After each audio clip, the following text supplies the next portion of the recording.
한 10여 년 전에 이제 제가 담당하고 있었던 청년 하나가 저에게 이야기를 했습니다. 목사님은 그때는 이제 전도사였습니다. 전도사님은 어디 출신이세요? 저는 서울에서만 쭉 살았었던 사람입니다. 그런데 갑자기 그런 얘기를 들으니까 왜 그런 질문을 하는지 물어봤습니다. 그랬더니 이름이 박성덕이잖아요. 그러더라고요. 그 박성덕이라는 이름이 왜? 라고 하니까 시골 사람 같아요. 네, 제 이름은 소천하신 우리 이제 할아버지께서 지어주신 이름입니다. 이제 이룰성 덕덕해서 이제 덕을 이루는 사람이 되라, 이렇게 빛날성 덕덕, 이렇게 덕을 빛나고 또 이루어가는 사람이 되라 하셨는데, 이번 주 금요일 날 이제 담임 목사님 말씀 속에 성경 속에 있는 소망을 이야기하시면서 소망의 사람은 덕의 사람이다, 이렇게 이야기하셨죠. 그 덕이 바로 제 덕입니다. 그래서 이제 그 말씀을 들으면서 이 말씀은 나에게 들으라고 하는 말씀이구나, 이제 정말로 덕이 있는 사람이 돼야 되겠다라고 마음을 한 번 더 다짐하는 시간이 되었습니다. 이렇듯 이름은 이제 그 사람의 정체성을 나타내는데 꽤 의미 있는 역할을 감당하고 있는 것이 분명해 보입니다. 특별히 우리나라 문화 속에서는 이제 아이들의 이름을 짓거나 내 이름을 생각할 때 그 이름이 그 사람의 인생을, 또 나의 정체성을 이야기해 주는 것, 우리는 크게 낯설지 않은 문화입니다. 오늘 등장하는 왕, 바로 우시야 왕입니다. 여러분은 이 우시야 왕의 이름의 뜻을 아십니까? 우리 한번 살펴보면서 그 이야기를 들어보면 좋겠습니다. 우시야 왕은 남유다의 9대 왕이었었던 아마샤의 아들입니다. 그러니까 10대 왕이 되겠죠. 16살의 왕이 되었고 무려 52년 동안이나 이제 통치를 한 왕입니다. 물론 나중에 나병이 들어서 이제 그 아들이 이제 통치하는 가운데에 이제 요담과 공동으로 통치했었던 기간도 포함하지 않았나, 이렇게 보고 있습니다. 그럼에도 불구하고 엄청난 왕이었습니다.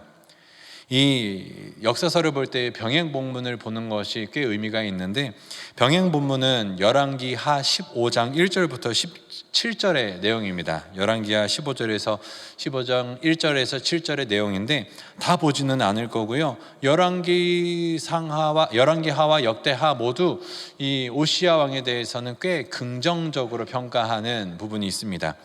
우리 그래도 열왕기하에서 이 우시야 왕을 어떻게 평가하는지 한번 자막으로 확인해 보도록 하겠습니다. 아사랴가 그의 아버지 아마샤의 모든 행위대로 여호와 보시기에 정직히 행하였으나 오직 산당은 제거하지 아니하였으므로 백성이 여전히 그 산당에서 제사를 드리며 분향하였고, 여호와께서 왕을 치셨으므로 그가 죽는 날까지 나병 환자가 되어 별궁에 거하고 왕자 요담이 왕궁을 다스리며 그 땅의 백성을 치리하였더라. 여기서 이 아마샤가 우시야입니다. 아마샤가 우시야 왕인데 아버지 아마샤의 모든 행위대로 정직하게 행하였다. 이 역사서에서 굉장히 선하게 평가하는 내용 중에 하나죠.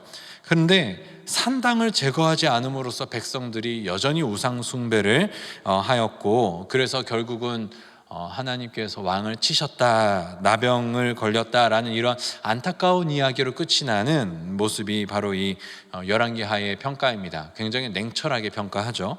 그런데 오늘 본문을 우리가 보게 되면 역대하 26장 3절에서 4절에 이 우시야 왕에 대해서 평가를 하는데, 우시야가 왕이 오를 때가 16세고 또 예루살렘에서 52년간 다스리는데, 그러면서 쭉 생략해서 4절에 우시야가 그의 아버지 아마샤의 모든 행위대로 여호와 보시기에 정직하게 행하며 라고 하면서 산당의 이야기를 하지 않습니다.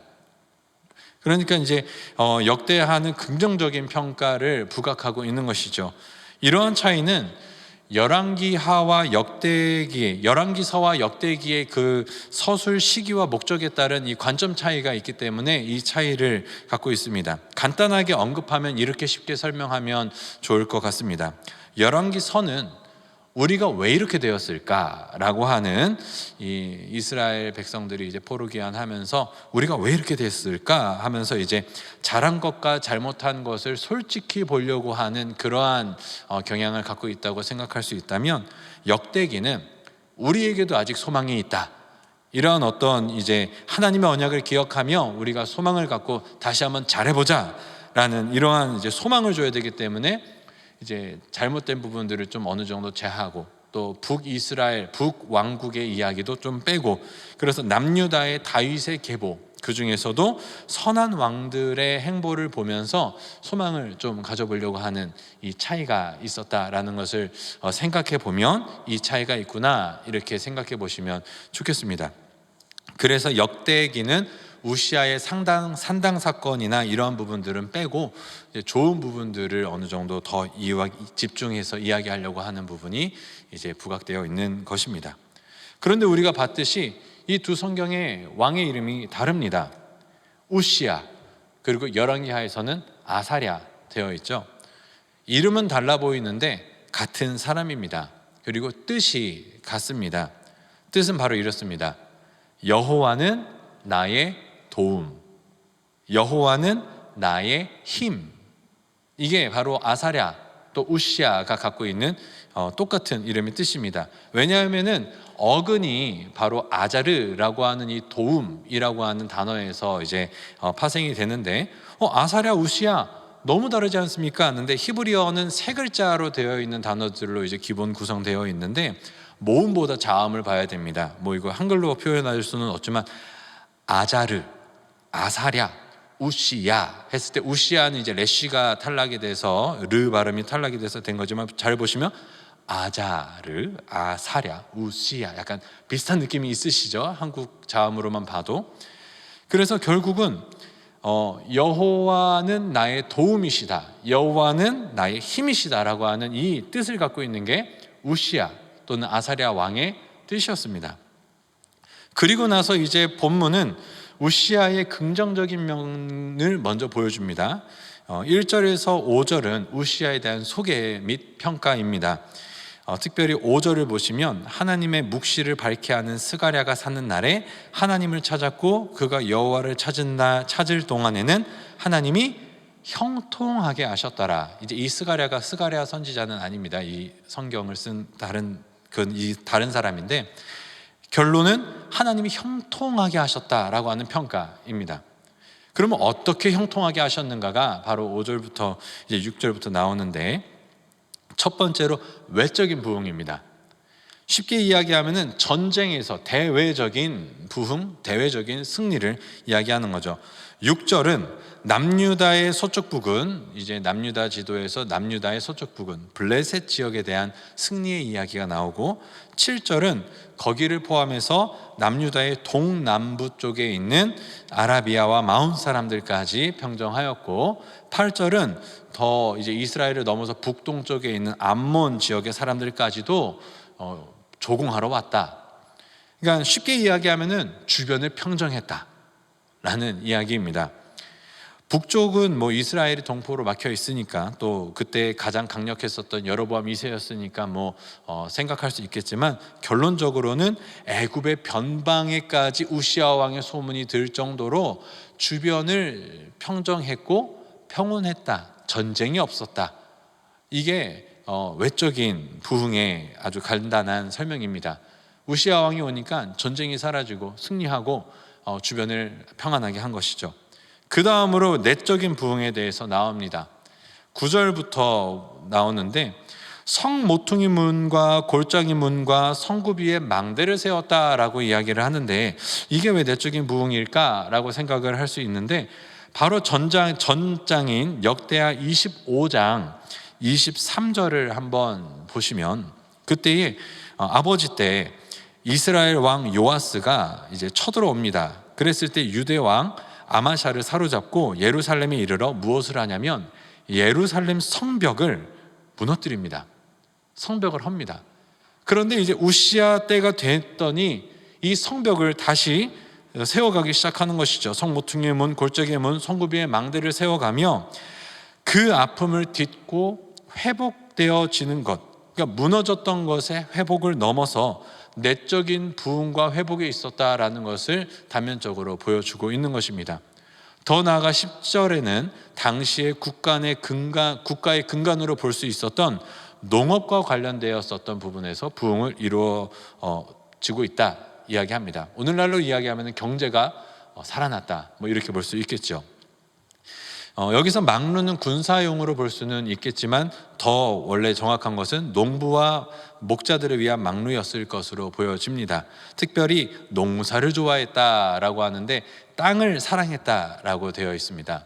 결국은 무슨 말이냐면 왕이 참 내정에 관심이 있고, 이 오늘 말로 이제 표현을 하면 경제에 참 관심을 갖고 그것에 집중했고 그것을 잘 회복시켰다, 이렇게 볼 수 있겠습니다. 국가를 아주 내실 있게 잘 다진 왕이었죠. 그리고 11절부터는 15절까지 전쟁에 관한 외적인 내용 같아 보이지만 그게 아니라 전쟁을 했고 이겼다가 아니라 어느 때든지 잘 준비된 상비군이 준비되어 있었다, 즉 든든한 국방을 세웠다라고 이야기하는 것이죠. 그러니 내적인 부흥으로도 볼 수 있겠습니다. 군대의 수가 30만 7,500이라고 하는데 뭐 히브리 해석에 따라서 조금 상이할 수는 있지만 핵심은 언제든지 싸울 수 있는 잘 훈련된 군사가 있는데, 이 군대가 어떤 군대냐? 왕을 도와서 적을 치는 자, 즉 왕에게는 충성심이 있고 잘 훈련되어 있는 이 상비군이 잘 준비되어 있었다라고 합니다. 굉장히 든든합니다. 그런데 이게 끝이 아니죠. 14절 이후로 우시아가 온 군대를 위하여 완전 무장을 시킵니다. 여러분, 군인이 훈련이 아주 잘 돼도 그리고 충성심이 아주 높아도 막상 전쟁이 벌어지는데 보급이 잘못되면은 완전히 낭패를 볼 수밖에 없죠. 질이 떨어지거나 오작동하는 불량품들을 받는다면은 그 군대가 퍽 난감할 것입니다. 그런데 지금 보면은 소수의 특공대에만 잘 준비된 병기를 주는 것이 아니라 온 군대에게 각각 무장, 방패, 창, 투구, 또 갑옷, 활, 물맷돌 등 이런 것들을 다 준비해 줬다라고 합니다. 이게 어떻게 가능할까요? 엄청난 국방력이 또 준비되어 있었다는 거죠. 소위 오늘날의 미국을 향하여 천조국이라고 이야기하는 것이 국방비로 천조를 쓴다, 이래서 이제 천조국이라고도 많이들 이야기를 하는데, 우시아 왕 때에 국방에 이렇게 온전히 힘을 쏟을 수 있을 정도의 국방력, 경제력, 또 내실이 잘 다져져 있었다. 15절에는 신무기까지 등장하죠. 뭐 당시에는 투석기가 발견되지는 않았습니다만 비슷한 류의 수송 무기로 보여집니다. 자, 이렇게 간단하게 살펴보았는데요, 우시아의 통치는 완벽해 보였습니다. 외적으로도 내적으로도 우시아가 왕이 되니까 아주 부흥기를 이루고 탄탄해지는 그러한 안정과 부흥을 이룬 멋있는 왕이었던 것으로 보여집니다. 그런데 성경은 이 우시아의 부흥에 대해서 일관적으로 이야기하는 것이 있는데, 그것이 바로 26장 7절에 하나님이 그를 도우사, 그리고 26장 15절, 우리가 자막을 통해서 한번 볼 텐데요, 우리 한번 같이 읽어보면 좋겠습니다. 시작.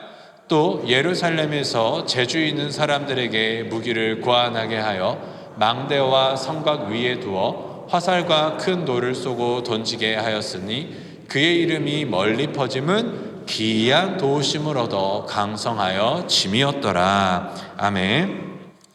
외적인 도움, 전쟁의 승리도 하나님이 그를 도우사라고 했는데, 결국 이 모든 평가가 맞춰진 이후에 기이한 도우심을 얻어 강성해졌다. 기이한 도우심, 누가 도우신 걸까요? 하나님이 도우셨다라는 겁니다. 그냥 도우심이 아닙니다. 기이한 도우심, 아주 신비롭고 놀랍고 대단한 도우심을 하나님이 주셨기 때문에 그 나라가 안팎으로 태평성대를 이루었고 우시아의 통치가 만방에 퍼졌다, 이렇게 이야기하는 것이죠. 우시아가 잘해서가 아닙니다. 하나님이 기이한 도우심으로 도우셨기에 이렇게 부흥을 이루었다, 우시아의 이름이 널리 퍼졌다라고 분명히 이야기하는 것이죠. 여러분, 우시아와 아사랴의 이름의 뜻 뭐라고 했죠? 여호와는 나의 도움이시다, 여호와는 나의 힘이시다, 여호와는 나의 조력이시다, 뭐 이러한 뜻입니다. 그런데 아까 7절에서 하나님이 그를 도우사라고 했을 때 이 도우사가 바로 이 어근이 되는 아자르입니다.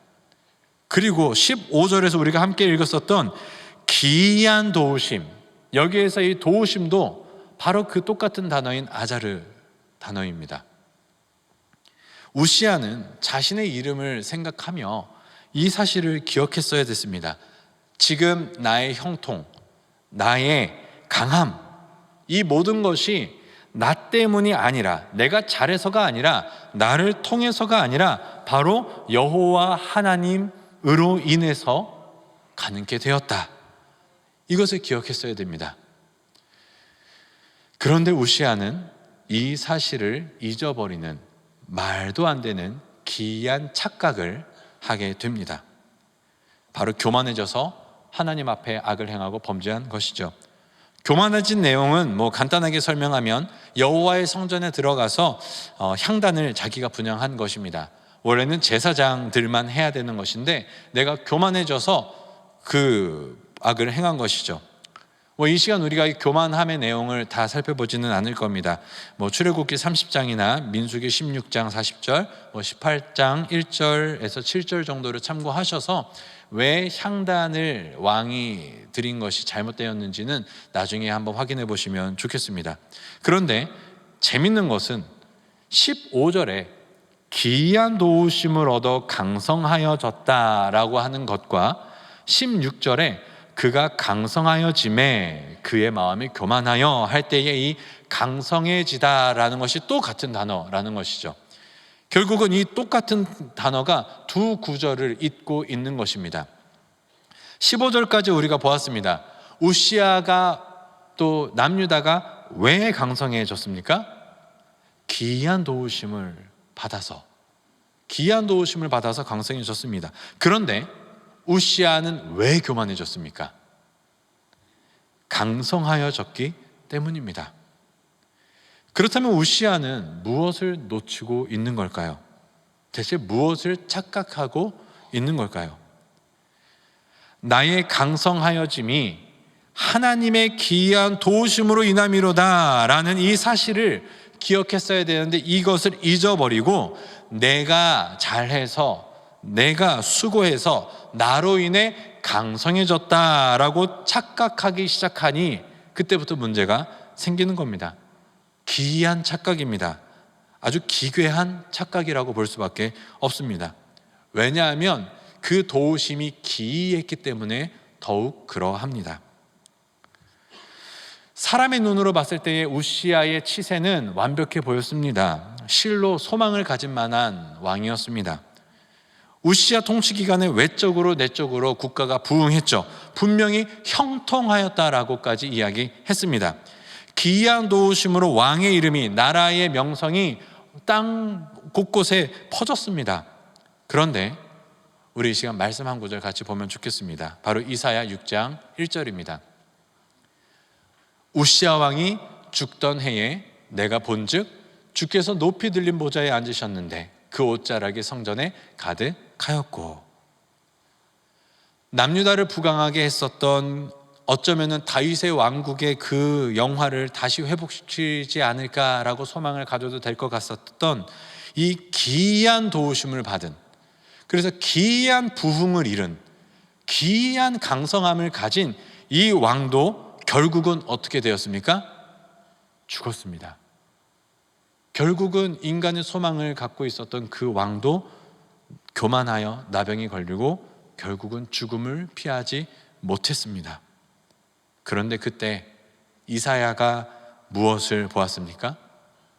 우시아는 죽었는데, 우리가 소망을 갖고 있었던 그 왕, 그 우시아는 죽었는데 내가 본즉 주께서 높이 들린 보좌에 앉으셨는데, 어디에 앉으셨나요? 보좌에 앉으셨습니다. 그 왕권이 영원하시고 만군의 주가 되시며 기이한 도우심을 받을 필요가 없이 도리어 기이한 도움의 근원 되시는 왕 중의 왕, 지극히 높으신 여호와 하나님을 본 것입니다. 스랍조차도 그 얼굴과 발을 가리며 거룩 거룩 거룩 만군의 여호와여 그 영광이 온 땅에 충만하도다 고백하는 그 만군의 왕 그 여호와를 본 것입니다. 6.25 전란 이후에 말 그대로 아무것도 없었던 이 나라, 그 당시에 전문가들이 이 땅은 회복할 수 있는 가능성이 없습니다라고 이야기했었던 이 나라가 세상의 세계 가운데에 우뚝 서는 놀라운 발전과 부흥을 이루었습니다. 기이한 도우심 아닙니까? 이것이야말로 기이한 도우심입니다. 그것을 얻어 강성해졌습니다. 그런데 오늘날 우리는 기이한 착각을 하며 살아가는 것 같습니다. 원래 우리가 잘해서, 우리가 수고해서, 우리는 무엇을 해야 될까요? 우리 한 구절 말씀 찾아보겠습니다. 역대하 7장 14절입니다. 역대하 7장 14절입니다. 우리 같이 한 목소리를 읽어보겠습니다. 내 이름으로 일컫는 내 백성이 그들의 악한 길에서 떠나 스스로 낮추고 기도하여 내 얼굴을 찾으면 내가 하늘에서 듣고 그들의 죄를 사하고 그들의 땅을 고칠지라. 아멘. 교만을 버리고 스스로 낮추고 겸손하게 무릎 꿇고 하나님을 찾아야 될 때입니다. 하나님, 우리가 원래 잘해서가 아니라 기이한 도우심을 받아 우리가 복 받았습니다. 우리가 이 도움이 하나님께로부터 말미암습니다. 여러분, 우리의 도움은 어디에서 옵니까? 하나님께로부터 옵니다. 우시아의 뜻은 나의 도움, 여호와는 나의 도움, 나의 힘입니다. 우시아가 그것을 기억하고 살았다면 교만하지 않았을 터입니다. 우리의 이름은 무엇입니까? 세상은 우리를 향하여 이렇게 부릅니다. 그리스도인이다. 그리스도인. 그것이 우리의 이름입니다. 우리에게 있는 모든 것은 그리스도로 말미암아 얻어진 비상한 은혜입니다. 나의 의와 노력으로 된 것이 아니지요. 그리스도께서 죽으심으로 그가 십자가에서 죽고 부활하심으로 획득하신 모든 것이 우리에게 기이하게 주어진 비상한 은혜입니다. 우시아가 자기의 이름의 뜻을 잃어버리고 자기에게 온 기이한 도우심을 기이한 착각을 하며 살아가다 보니 교만하여지고 범죄하였고 악을 행하는 우를 범하였습니다. 오늘날 우리는 우리가 갖고 있는 이름 그리스도인이라는 그 이름이 무엇을 뜻하는지 잊어버리고 살아가는 것 같습니다. 기이한 도우심과 비상한 은혜를 받아 이 버려지고 추한 죄인이 그리스도인이라고 부름을 받았는데 우리가 그 은혜를 망각하면서 기이한 착각을 하며 살아가고 있지는 않았는지. 특별히 전도작정의 달입니다. 우리는 더 나아가 기이한 도움, 비상한 은혜를 먼저 받은 자들로서 이 복된 소식을 주변에 전하며 전도에 힘써야 될 줄로 믿습니다. 우리가 잘해서가 아니라 이 기이한 도움, 기이한 은혜를 함께 주변에 나누는 우리 성도님들이 되기를 축복합니다. 특별히 제자훈련, 사역훈련을 감당하시기 위하여 이 자리에 계신 분들이 계신 줄로 압니다. 이 훈련을 받는 가운데에 시간과 가정과 직장과 재정을 다 내어놓고 훈련에 임하고 계실 때에 여러분 걱정하지 않으셨으면 좋겠습니다. 훈련 받는 가운데에 하나님이 주시는 기이한 도우심을 경험하는 시간 되기를 축복합니다. 그리고 다음은 그 다음부터입니다. 내가 제자 훈련 받았으니까 이게 아니라 그런 착각을 하며 살아가는 것이 아니라 앞으로의 나의 삶도 오직 하나님으로부터 오는 기이한 도우심으로 인함입니다. 모든 것이 은혜입니다. 모든 것이 그 비상한 은혜입니다. 우리가 그 고백을 하면서 이 기이한 착각을 주의하시고 살아가면 좋겠습니다. 이제 말씀을 마치도록 하겠습니다. 기이한 도우심 이후에 기이한 착각을 주의하십시오. 오직 우리의 도움은 하나님께로부터 옵니다. 우리 연약하고 부족한 자들을 사랑하셔서 그 기이한 도우심, 비상한 은혜를 주신 하나님을 찬양하며 겸손하게 하나님을 찾는 성도님들 되시기를, 그리고 한국교회와 이 나라가 되기를 주님의 이름으로 축복합니다.